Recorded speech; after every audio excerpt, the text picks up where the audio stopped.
किस प्रकार करें हम स्तनों की जांच कि हम बच जाएं इस कैंसर नामक भयंकर रोग से। आज मैं आपको बताऊंगी कि किस प्रकार हम अपने स्तनों की जांच घर बैठे ही कर सकते हैं, जिससे हम कैंसर नामक भयंकर बीमारी से बच सकते हैं।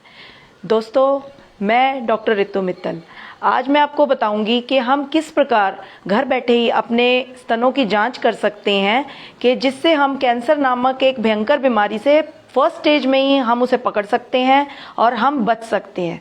सबसे पहले मैं आपको बताऊंगी कि ये ब्रेस्ट है, जैसे हम इसके अगर 4 भाग में डिवाइड कर सकते हैं। हम इस ब्रेस्ट को 4 क्वाड्रेंट्स बोलते हैं इनको। ये निप्पल है और ये निप्पल के बाहर वाला एरिया है जिसे अरियोला बोला जाता है।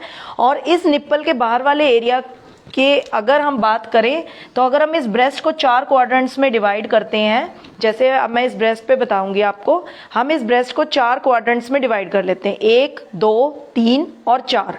जब हम इसकी जांच शुरू करते हैं, सबसे पहले जांच शुरू करें गिले स्तनों से। अगर आप नहा के निकले हैं तो तभी आप जांच शुरू करें। नंबर 2, जांच शुरू करें अपने महीने के 5वें दिन से, कि आपने डेट के बाद जब आप नहा लेते हैं, सिर धो लेते हैं, तब आप जांच शुरू करें। सबसे पहले इस क्वाड्रेंट पे जांच शुरू करें। इन 3 उंगलियों की सहायता से आप इसे दबा के देखें इस क्वाड्रेंट को। अगर इस क्वाड्रेंट में आपको कुछ मिलता है तो ठीक, नहीं तो फिर नेक्स्ट क्वाड्रेंट पे जाएं। ये सेकंड क्वाड्रेंट है। सेकंड क्वाड्रेंट में हम दबा के देखेंगे, किसी प्रकार की गांठ महसूस होती है तो ठीक, नहीं तो फिर थर्ड क्वाड्रेंट पे। थर्ड क्वाड्रेंट में हम फिर दबा के ऐसे ही देखेंगे। अगर किसी तरह की गांठ महसूस होती है तो नहीं, तो अगले क्वाड्रेंट पे चलेंगे। इस तरह करके हम इन 4 क्वाड्रेंट्स को जब पूरा कर लेंगे, फिर हम एरियोला के रीजन को, इस एरियोला के रीजन को हम दबा के देखेंगे। अगर इस एरियोला के रीजन में आपको किसी प्रकार की कोई गांठ महसूस होती है, और फिर उसके बाद निप्पल के एरिया को हम ऐसे दबा के देखेंगे, जैसे आप मान लीजिए ये बैलून एक ब्रेस्ट है और ये इसका निप्पल है, इसको चारों तरफ ऐसे घुमा के देखेंगे।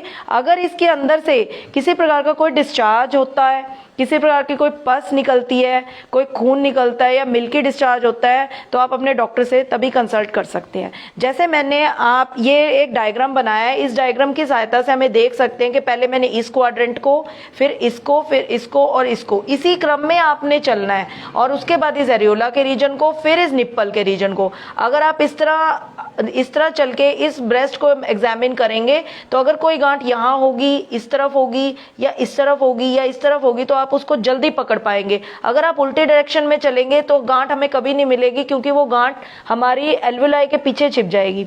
दूसरी बात, गांठ 2 तरह की होती है, ब्रेस्ट सिस्ट 2 तरह की होती है, एक सिंपल सिस्ट, एक कम्प्लेक्स सिस्ट।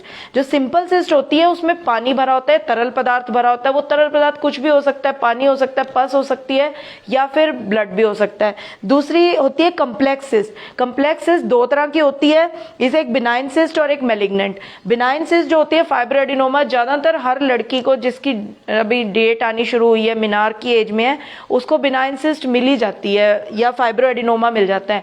फाइब्रोएडिनोमा क्या होता है? एक छोटी मोटी गांठें हो जाती है, कई इस तरह की गांठें हो जाती है, काफी सारी भी हो सकती है, या एक बड़ी गांठ भी हो सकती है।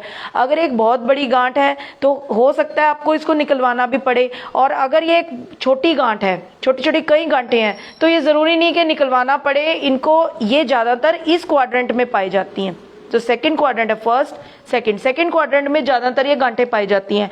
आप जब अपनी सेल्फ ब्रेस्ट एग्जामिनेशन करेंगे, यानी कि अपनी ब्रेस्ट को खुद से एग्जामिन करेंगे, आपको इस क्वाड्रेंट में फाइब्रोएडिनोमा मिल जाएगा। क्योंकि ब्रेस्ट जब आप खड़े होकर एग्जामिन करेंगे तो इस क्वाड्रेंट में आपको फाइब्रोएडिनोमा मिल जाएगा। अगर इनकेस ऊपर भी होगा तब भी वो ग्रेविटी की वजह से नीचे आ जाएगा, हमेशा इसी क्वाड्रेंट में, या कभी कभी इस क्वाड्रेंट में आपको फाइब्रोएडिनोमा मिलेगा। दूसरी बात, जब आप ब्रेस्ट की एग्जामिनेशन कर रहे हैं तो आपने ये भी देखना है कि दोनों ब्रेस्ट के साइज में कोई अंतर तो नहीं, किसी तरह की कोई रंग में अंतर तो नहीं, कि एक ब्रेस्ट थोड़ी काली पड़ रही है या एक ब्रेस्ट थोड़ी ठीक है, और निप्पल्स में कोई अंतर तो नहीं, एक निप्पल ऊंचा है एक निप्पल नीचा है।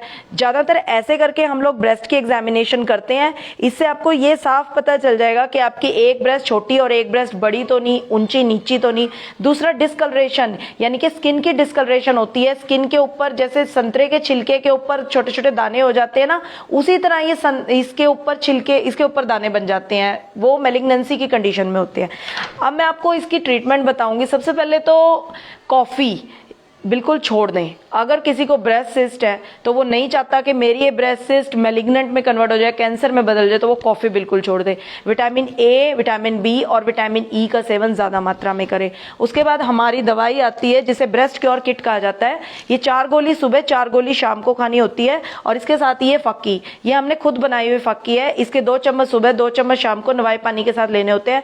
अगर मैं आपको ये दावे के साथ कह सकती हूँ कि अगर आपकी ब्रेस्ट सिस्ट 7 या 8 सेंटीमीटर की है तो वो रिड्यूस होकर 3 महीने की दवाई से 2 सेंटीमीटर या 1 सेंटीमीटर की रह जाएगी। और अगर है ही वो 2 या 1 सेंटीमीटर की तो वो वैनिश हो जाएगी, यानी कि वो गायब हो जाएगी। अगर इनकेस मैलिग्नेंट सिस्ट भी है, यानी कि कैंसर वाली सिस्ट भी है और आपने रिमूव करा ली है, तो उसके बचे हुए जो कैंसर सेल्स हैं वो ये दवाई बिल्कुल खत्म कर देगी। और इस दवाई को लेने के लिए आपको